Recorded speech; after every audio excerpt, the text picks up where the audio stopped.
Hi friends, ఎలా ఉన్నారు? ద్వాపర యుగం మొదట్లో కురువంశంలో కీలక పాత్ర పోషించిన యయాతి రాజు గురించి, తన జీవితంలో చేసిన కొన్ని చిత్రమైన పనుల గురించి ఎక్కడా వినని రహస్యాలు ఈ వీడియోలో తెలుసుకుందాం. దానికంటే ముందు మన ఛానల్ని లైక్ అండ్ సబ్స్క్రైబ్ చేసి మీ అభిప్రాయం ఏంటో తప్పకుండా కామెంట్ చేయండి. పూర్వం ఆయువు అనే రాజు ఉండేవాడు. తన భార్య స్వర్భావని. వీరికి నహుషుడు అనే రాజు మరియు ఇతర 5 సోదరులు జన్మిస్తారు. నహుషుడు గొప్ప పరాక్రమవంతుడు. 4 సముద్రాలచే చుట్టబడిన ద్వీపాలు, అరణ్యాలు, పర్వతాలు నిండి ఉన్న భూమండలాన్ని అంతటా తన పరాక్రమ బలంతో జయించి పరిపాలించేవాడు. శత్రువులు అనేవారు లేకుండా చేసి దేవేంద్రుని పదవిని పొందుతాడు. నహుషుడి భార్య ప్రియంవద. వీరికి యయాతి మరియు 6 పుత్రులు జన్మిస్తారు. యయాతి 12 ఏళ్లకే యజ్ఞ యాగాదులను జరిపిస్తాడు. ధర్మశాస్త్రాన్ని మొత్తం అభ్యసిస్తాడు. యుక్త వయసు రాగానే యయాతిని రాజును చేస్తారు. ఒకరోజు యయాతి వేటాడడానికి అడవికి వెళ్ళి తిరుగుతూ అలసిపోతాడు. దాహం వేస్తుందని పక్కనే ఉన్న నూతి దగ్గరికి వెళ్ళి చూస్తాడు. ఇక్కడ కట్ చేస్తే శర్మిష్ఠ అనే అమ్మాయి రాక్షస రాజు అయిన వృషపర్వుడి కూతురు. తన తండ్రి దగ్గర సలహాదారుడిగా పనిచేసే సకల పండితుడు బ్రాహ్మణుడు శుక్రాచార్యుడి కూతురు దేవయాని. ఒకరోజు చెలికత్తెలతో ఓ కొలనులో స్నానం చేద్దామని వెళ్తారు. అనుకోకుండా ఒకరి వస్త్రం మరొకరు ధరిస్తారు.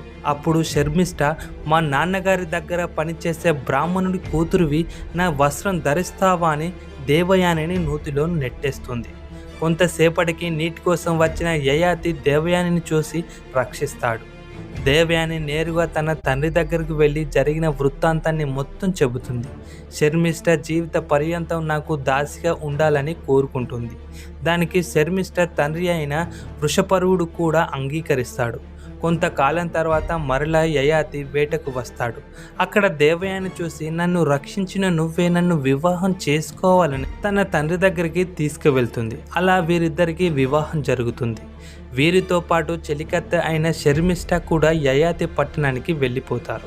అక్కడ ఈ దేవయానికి యదువు మరియు తుర్వసుడు అనే 2 పుత్రులు జన్మిస్తారు. ఒకానొక సమయంలో యయాతి శర్మిష్ఠ ఉన్న భవనానికి వెళ్తాడు. అక్కడ శర్మిష్ఠ యయాతిని లోపరుచుకుంటుంది. కొంతకాలానికి శర్మిష్ఠ గర్భవతి అవుతుంది. ఈ విషయం తెలుసుకున్న దేవయాని, నీకు గర్భం రావడానికి కారణం ఎవరు అని అడగగా, ఒక ముని వరం వల్ల కలిగిందని చెబుతుంది. 10 మాసాలు ఎదురు చూడగా 3 పుత్రులు ద్రుహుడు, అనువు, పురుడు జన్మిస్తారు. వారు పెరుగుతున్న కొద్దీ అచ్చం యయాతి రూపంలో కనిపించడం ప్రజలు చూడడంతో దేవయానికి తెలిసిపోతుంది.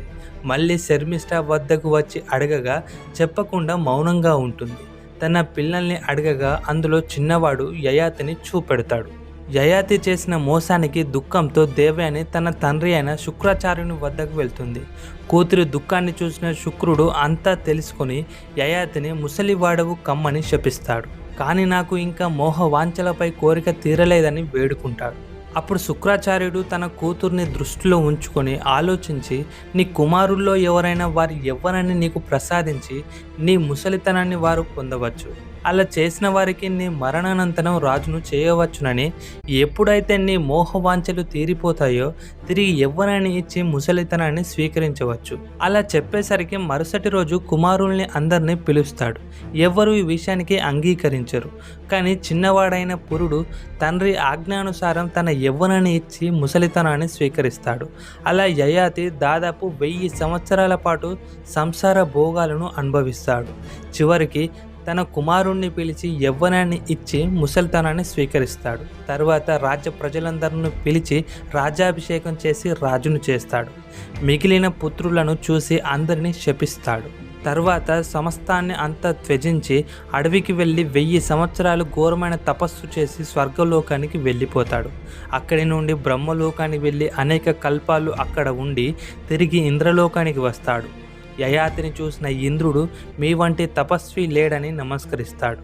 అప్పుడు యయాతి గర్వంతో, నేను చేసిన తపస్సు ఎవరు చేయలేరని మాట్లాడుతాడు. తన గర్వం పెరిగిపోయిందని భూలోకానికి వెళ్ళమని శపిస్తాడు ఇంద్రుడు. కానీ ఇంద్రుడిని వేడుకొని నక్షత్ర లోకానికి వెళ్ళిపోతాడు.